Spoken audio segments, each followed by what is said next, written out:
नमः शिवाय। आइए जानते हैं श्रावण शिवरात्रि की पूजन विधि एवं व्रत कथा। वैसे तो सावन के महीने का हर दिन ही भगवान शिव की पूजा के लिए समर्पित होता है, लेकिन सावन सोमवार के अलावा भी इस महीने की कुछ खास तिथियां होती हैं जो भोलेनाथ की आराधना के लिए सर्वोत्तम मानी जाती हैं। सावन की शिवरात्रि इन्हीं में से एक प्रमुख तिथि है। इस बार सावन की शिवरात्रि 6 अगस्त को है। यदि आप किन्हीं कारणों से सावन सोमवार या मंगलवार को मंगला गौरी का व्रत न कर पाए हो तो सावन शिवरात्रि के दिन व्रत करके संपूर्ण लाभ प्राप्त कर सकते हैं। सावन शिवरात्रि के व्रत का विशेष महत्व होता है और इस दिन विधि विधान से शिव परिवार की पूजा करने से आपकी हर मनोकामना पूरी होती है। आइए जानते हैं सावन शिवरात्रि की पूजा के लिए आवश्यक सामग्री, पूजा विधि और शुभ मुहूर्त। मासिक शिवरात्रि हर महीने की चतुर्दशी तिथि को कहा जाता है और इस दिन शिव जी की पूजा की जाती है। सावन के महीने की चतुर्दशी तिथि का खास महत्व होता है और इस दिन लोग व्रत करके शिव जी की पूजा करते हैं। इस बार चतुर्दशी तिथि का आरंभ शुक्रवार को शाम को 6:28 पर हो रहा है। इसका समापन अगले दिन 7 अगस्त दिन शनिवार को शाम 7:11 पर होगा। व्रत 6 अगस्त शुक्रवार को रखा जाएगा। पुष्प, पंच फल, पंचमेवा, रत्न, सोना, चांदी, दक्षिणा, पूजा के बर्तन, कुशासन, दही, शुद्ध देसी घी, शहद, गंगा जल, पवित्र जल, पंचरस, इत्र, गंधरोली, मौली, जनेऊ, पंचमिष्ठान, बिल्वपत्र, धतूरा, भांग, बेर, आम्रमंजरी, जौ की बालें, तुलसी दल, मदार, पुष्प, गाय का कच्चा दूध, ईख का रस, कपूर, धूप दीप, रुई, मलयागिरी, चंदन, शिव व मां पार्वती की श्रृंगार की सामग्री आदि। भगवान शिव की पूजा में त्रिपुंड का सबसे अधिक महत्व होता है। पूजा करने से पहले चंदन या विभूत दाएं हाथ की 3 उंगलियों में लेकर सिर के बाईं ओर से दाईं ओर त्रिपुंड लगाएं। भगवान का अभिषेक करने के बाद उन्हें भी चंदन से त्रिपुंड लगाएं। माना जाता है कि शिव जी की पूजा में त्रिपुंड लगाए बिना अभिषेक पूर्ण नहीं माना जाता है। सावन शिवरात्रि पर दूध, दही, घी, शहद और गंगा जल से शिवलिंग का अभिषेक करें। अभिषेक करते समय ओम नमः शिवाय या महामृत्युंजय मंत्र का जप जरूर करें। उसके बाद भांग, धतूरा और बेलपत्र शिव जी को अर्पित करें। फिर शिवलिंग पर फल, फूल और अक्षत चढ़ाएं व भगवान को इत्र अर्पित करें। शिव जी की पूजा में सदैव 3 पत्र वाला ही बेलपत्र चढ़ाएं और यह कहीं से कटा फटा नहीं होना चाहिए। अगर आपके पास अधिक संख्या में बेलपत्र उपलब्ध नहीं है तो आप एक बेलपत्र ही चढ़ा सकते हैं। यह भी माना जाता है चढ़ा हुआ बेलपत्र भी फिर से धोकर चढ़ाया जा सकता है। शिव जी को कभी भी उबला हुआ या फिर गर्म दूध न चढ़ाएं।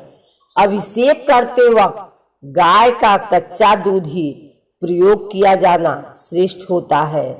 उबला हुआ या फिर पैकेट वाला दूध भूल कर भी न चढ़ाएं। अगर आपके पास दूध नहीं है तो आप ठंडे जल से शिव जी का अभिषेक कर सकते हैं। भगवान शिव जी की पूजा में अक्षत का प्रयोग करते समय ध्यान रखें कि यह टूटे हुए नहीं होने चाहिए और इन्हें धोकर ही प्रयोग में लाना चाहिए। पौराणिक कथा के अनुसार वाराणसी के वन में एक भील रहा करता था जिसका नाम गुरुद्रुह था। वह वन में रहने वाले प्राणियों का शिकार करके अपने परिवार का पालन करता था। एक बार शिवरात्रि के दिन वह शिकार करने वन में गया।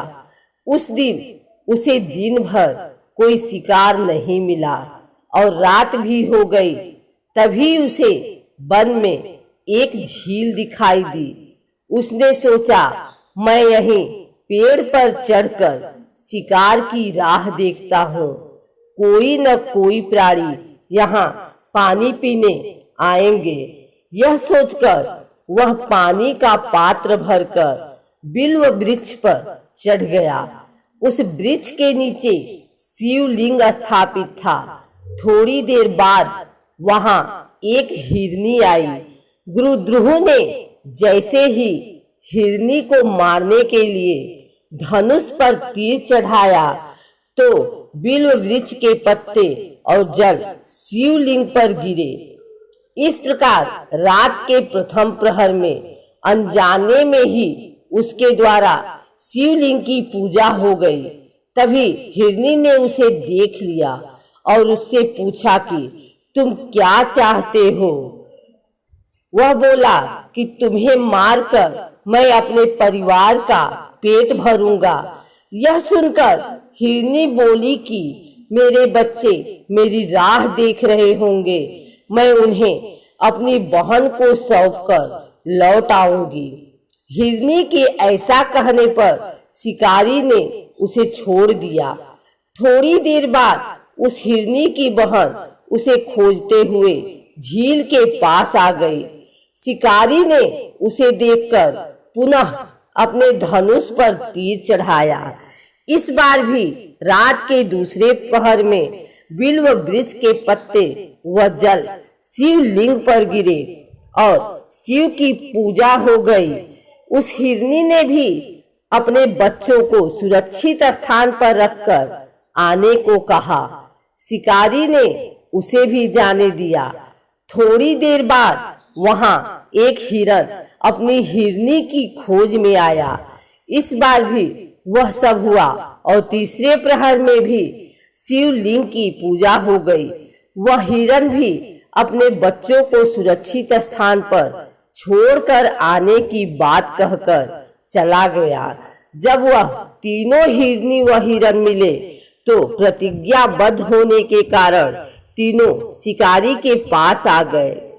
सबको एक साथ देखकर शिकारी बड़ा खुश हुआ और उसने फिर से अपने धनुष पर बाण चढ़ाया, जिससे चौथे प्रहर में पुनः शिवलिंग की पूजा हो गई।